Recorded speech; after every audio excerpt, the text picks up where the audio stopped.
할렐루야 반갑습니다. 여러분 계속해서 말씀을 나눠보도록 하겠습니다. 여호수아서 6장 26절 말씀. 여호수아가 그때 맹세하게 하여 이르되 누구든지 일어나서 이 여리고성을 건축하는 자는 여호와 앞에서 저주를 받을 것이라.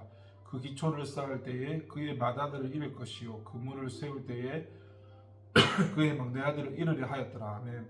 여러분 악인에 대한 심판에서 경계를 받아야 합니다. 26절을 보니까 하나님께서 여호수아를 통해서 무너진 여리고성을 재건하는 것을 철저히 금지하시고 엄중히 경고하시는 것을 볼 수가 있습니다.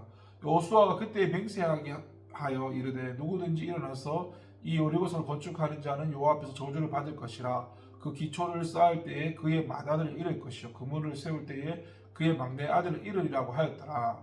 그렇다면 이 예언은 어떤 결과가 나타났을까요? 여호수아가 이 금지 명령과 예언을 세운 지 500여 년 후에 히엘이라는 사람이 여리고성을 재건하려 했습니다. 그때 이 예언의 말씀대로 그의 두 아들 아비람과 수굽이 생명을 잃었습니다. 하나님의 말씀은 시공을 초월해서 반드시 성취된다는 사실이 다시 한번 증명된 것입니다.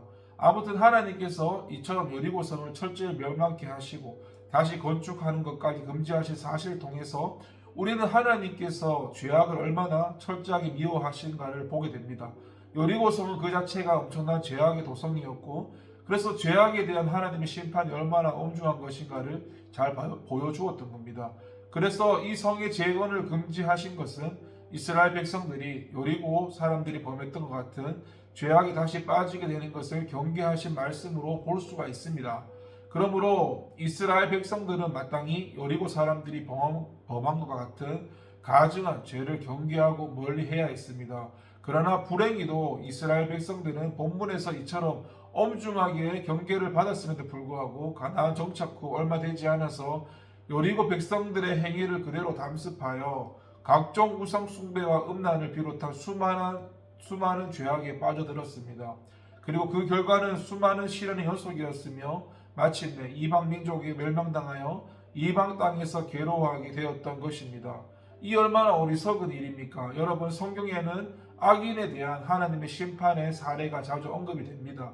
우리 주변에도 악을 행하다가 재앙을 당한 자들이 많습니다. 우리는 그것이 다 우리를 향한 경계인 것으로 알아야 됩니다.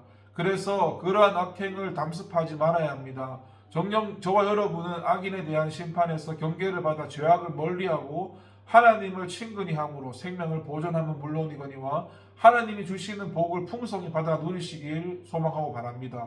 여러분 구원은 오직 하나님의 은혜의 선물입니다.